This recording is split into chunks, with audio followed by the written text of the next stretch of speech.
Fascinated by theater and theater in general, but specifically music theater and some of the ways in which they answer some of the most basic human desires. So desire for God, or questions about who God is and is there a God?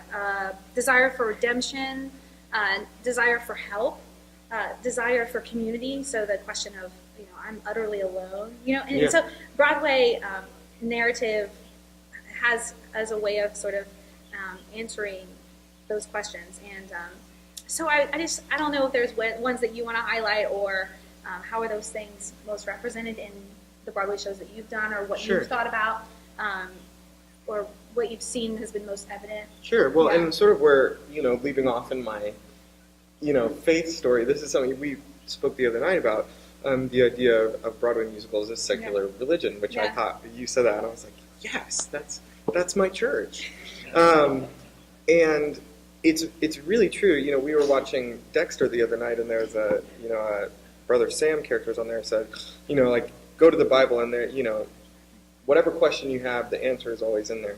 And I thought to myself, I was like, that's true of musicals too. I can give you, if you look at the whole musical canon, like what you said, just a second ago of, feeling alone. And I remember the bishop's sermon on Sunday, and there's a song in Into the Woods called "No One Is Alone," which is an homage actually to "You'll Never Walk Alone" from Carousel.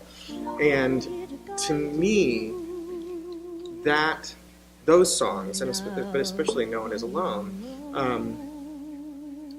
embodies in the music and in the lyric, what you spoke of standing on the shoulders of these people, and the idea that everybody who you've ever come across has touched your life, and that you will always be surrounded by these people in a way, is beautiful. And that's something I found in a Broadway musical, and what I connect to most, because I think musical theater specifically, because of the music, because we all have this unconscious emotional connection to music, and there are certain chords that will play that will just strum my heartstrings immediately, and I'll say, oh, what is that? You know what I mean? And it gives you, almost like smell does for me, like I'll smell something and it'll take me back to, a certain time or place. Music will do that for me too. It feels like a sense for me. I'm very sensitive to it. So there's all of these, and of course there's been musicals of biblical stories, but at the same time,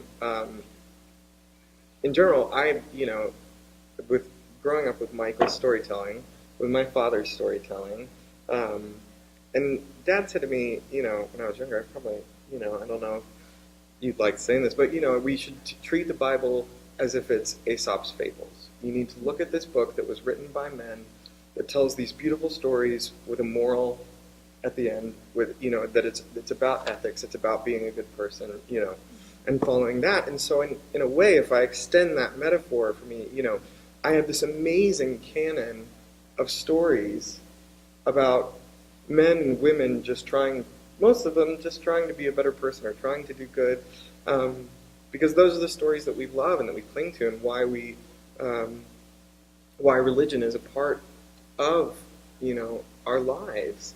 But for me, and this is not for, I don't say come to the church of musical theater, but for me and how in-depth I am in the world and the canon that I, have listed in my head now, there is an answer for me in musicals quicker than I can think of Bible verses, unfortunately. Well, and the Broadway secular religion actually is a huge sort of understanding for myself as well, and so we talk a lot about in worship services as the liturgy being a different kind of time. When we come to worship and we experience a new kind of time, a time that where all things are being made new, and that's in the liturgy and worship. And when you encounter that, it's such a different kind of time. And then I find the same thing can be true in a secular way, and sometimes religious way, sometimes Christian way, sometimes other different religion way of encountering a different kind of time when you enter the theater. I can just remember Audra McDonald on the stage of Porgy and Bess just bawling because it was such a different kind of time. I was completely enraptured in her and the whole thing. It was crazy. And so I just Well, and I was going to say that was because when you said secular to me, I was like, oh gosh, I guess it is, because it's so much a part of my spirituality in a way that it. I was like, oh, I didn't even realize it would be secular to somebody else. But I remember it wasn't until I got to college and I was out. I had finished my freshman year at Boston Conservatory and went out to dinner with my parents and I said, I didn't realize that I went into the family business. And I explained to them that what I saw as a child was my parent getting up in front of a group of people, telling them a story, having everyone connect to them, and have everyone changed at the end because of the things that they said and the story that they told. And I didn't realize that it was the same thing. I didn't realize, and especially because of what I wanted to preach, if you will, that the idea of these characters now, who really are made up of me, who just want to share love, spread love. It was just an amazing moment to me, and I remember saying to them then that when I perform, it feels sometimes, if it's going well, that I have a rope connected to my gut. And it goes up to a pulley system, and then that pulley system spreads into ropes that each person in the audience has. And we push and pull, and as long as you're connected, you're doing it right. And I said, but the pulley system to me is God. It feels as if being able to have this connection at all, to share a life, to share a story, that sharing to me is God. Which I thought was very odd, but in a way too, the idea of accepting what my spirituality is, especially after having such a pretty typical traditional Methodist spiritual upbringing, and really finding for myself that this is the way that I do God's work,